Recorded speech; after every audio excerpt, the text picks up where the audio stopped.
Mr. Mayor, let me ask you about this experiment, as it were, that you have embarked on over the last week, and that is you went out and bought $30 worth of food at the grocery store, and this is what people on food stamps, this is all the money they would have to buy food if they were on food stamps, and you decided you'd do that and just see if you could live on it for a week. How's it going?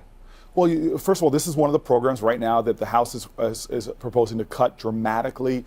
The Senate with Senator Stabenow and the President are trying to protect, because 46 million Americans benefit from food stamps. Veterans, over 1 million veterans benefit. There are some military families, people with disabled children, families with kids, working families.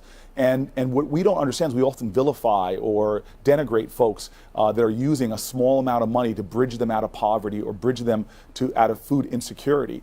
And so in a debate on Twitter over social media, I was talking about, well, why don't we do this ourselves to really see how this program works? And I'll tell you what, my modest brush, because I'm done with this in a week, but again, millions of Americans, this is their daily challenge, is finding a way to get access to healthy, nutritional foods.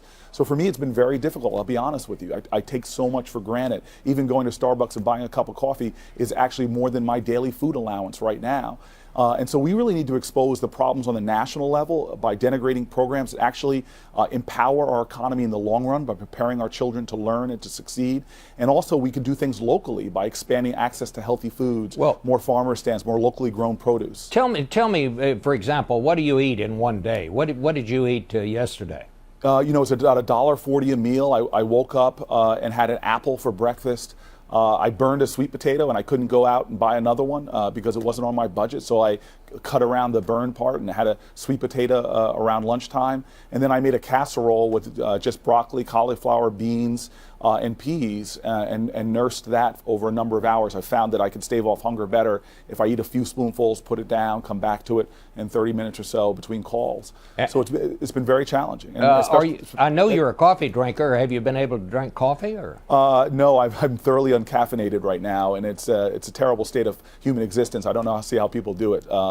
Look, this has been a difficulty for me for just 1 week, but it's a reality for Americans for months at a time. And, I have a social media platform called Waywire where people are posting their own experiences on this, and really amazing testimony from Americans that this is a daily reality. And so in this time in our country where we see a decoupling between economic growth creating wealth for some, but a real decoupling as real wages decline, a real decoupling between economic growth and wage increase. So you have families in this recession who wages are frozen or dropping, still working the same amount of hours, still now working 2 jobs, but still find themselves dependent upon programs like food stamps or SNAP. And if we cut these programs, what we really do is cast them into food insecurity, which does have a long-term deleterious effect on our economy, especially as we send kids to school nutritionally unfit to learn and have military families that sacrifice so much for us and veterans coming home.